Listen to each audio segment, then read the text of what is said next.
there is a surge of political intolerance that is happening right now, which the government has found it difficult to contain.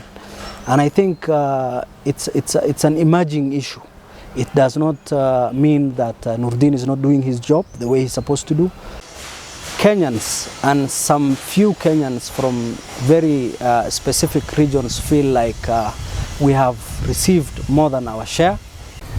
Why will you bring the notion of Al-Shabaab in times of accountability, in times of discussing the responsibilities of leaders holding leaders accountable? Give us the leverage and the liberty you have accorded every other community that has held these positions. Well, thank you, Suleiman, for welcoming me into your channel. Thank you for having time with me. Noordin Haji is the Director General for the National Intelligence here in Kenya.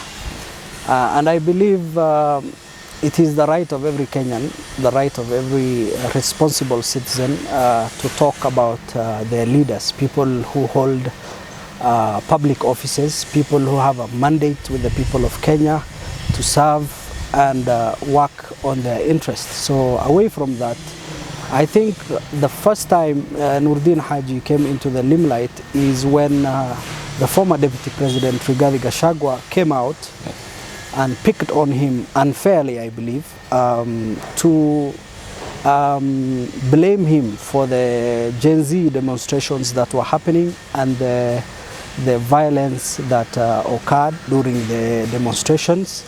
And he has argued that he is incompetent and did not discharge his responsibilities the way he should have. That's the first time I think Rigathi Gachagua opened the lead on this trending topics on Noordin Haji.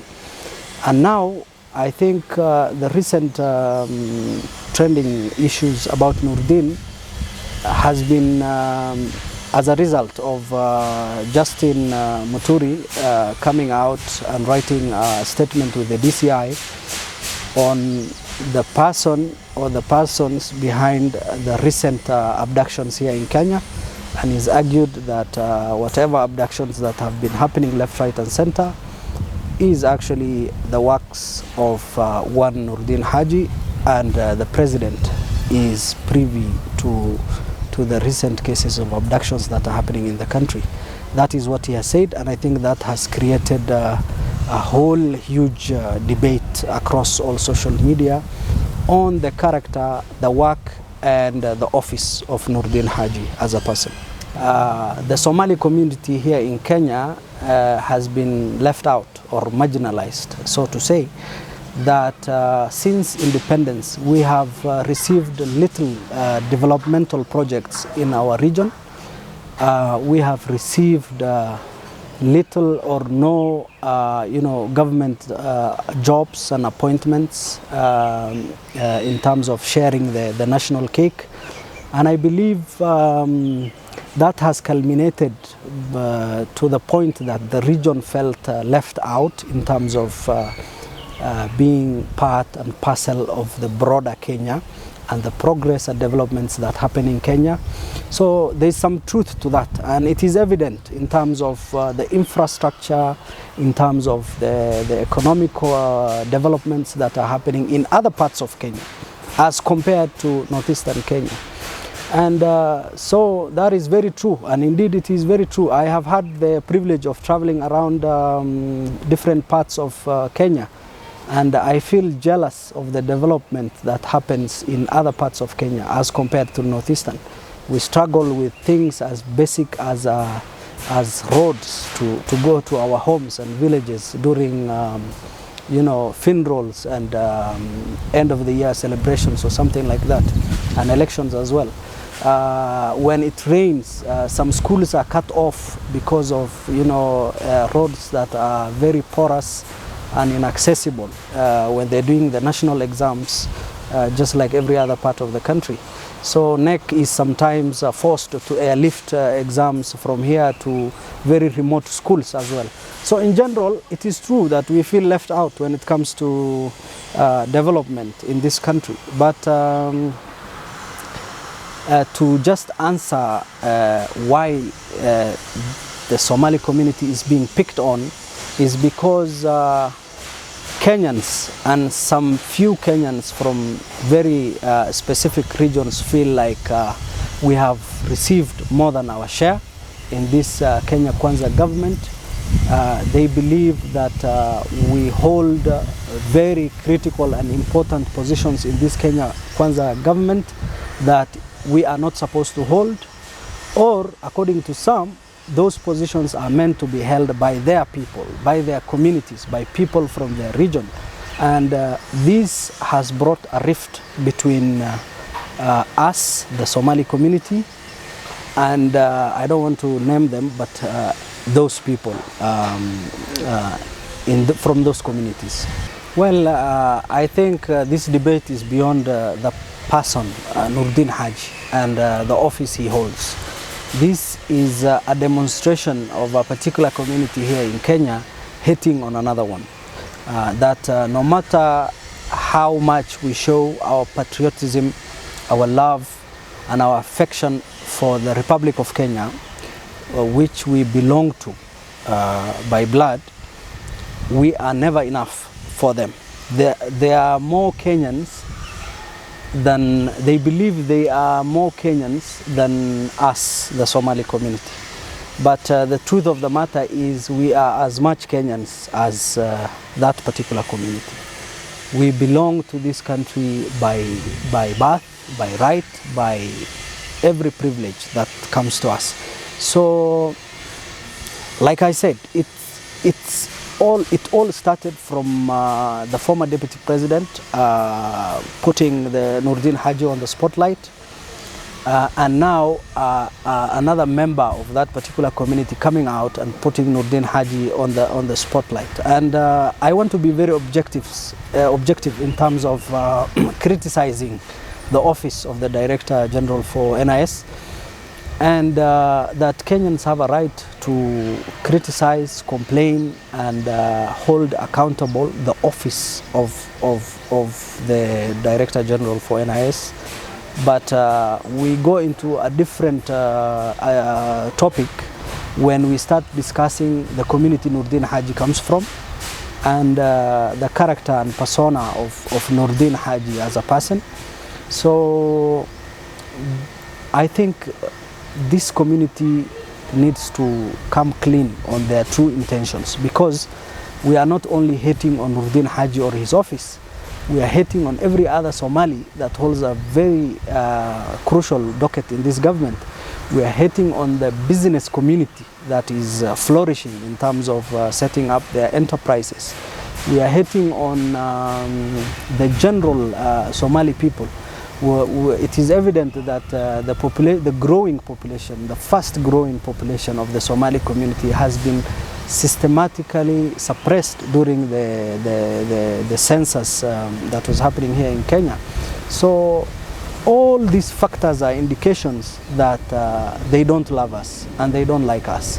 And no matter what we do to explain our love and affection for this country, they will still pick on us and fight us in whichever way possible they can. Well, that explains as well why Kenyans are not objective in criticizing offices where Somalis that hold public offices. They are not objectives. They are not very objective about criticizing Somalis who hold public offices, because why will you bring the notion of Al-Shabaab in times of accountability, in times of discussing the responsibilities of leaders and holding leaders accountable? I think it's very unfortunate that many Kenyans, and from a particular community, always call us that name of that terrorist group. And it's very unfortunate that that we are resilient in taking up that kind of sayings from this community. We need to come out and make a statement and tell them that we are as much Kenyans as they are, and this country belongs to all of us. It does not mean that you coming from a particular community does not give you the right to be more Kenyan than myself, who is a Somali. So this country belongs to us. We have shown, and I was always talking about this, we have shown more patriotism, more love, more affection for this country than any other Kenyan community out there. We have come out as people who are patriots during difficult times to save the honor and name of this nation. So they should just give us our flowers and celebrate us and respect us. And let me say that it is very unfortunate that it is one community that constantly calls us Al-Shabaab when it comes to debates on these national issues. I think these challenges have been evident in every other regime or administration that came. It's unavoidable. It's inevitable for challenges to come up in the dissemination of their mandate as public officers, especially in the security sector. Sorry. And I think give us the leverage and the liberty you have accorded every other community that has held these positions. We had worse challenges. We had the Mungiki problem. We had the terrorist attacks. We've had so many challenges in the past where leaders and public officers who held these positions stood up and sorry, either did a good job or a bad job. And those who did a bad job eventually got sacked or had other people to replace them to do the work. And we fall in line, just like every other statesman who has held these positions, to be honored and celebrated for our achievements and to be criticized and held accountable for our weaknesses. And that's the honorable thing to do when it comes to the positions we hold.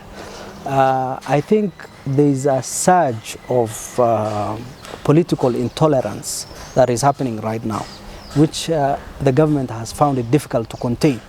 And I think it's an emerging issue.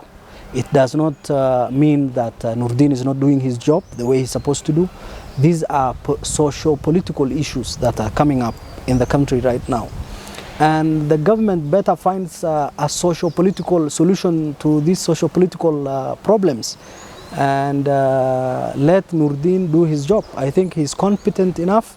He has served almost, I don't know how many years, 20, 30 years, in very high positions, security positions in this country, and he's enough for the job. He fits the bill. He should be left alone to do his work the way he knows it best.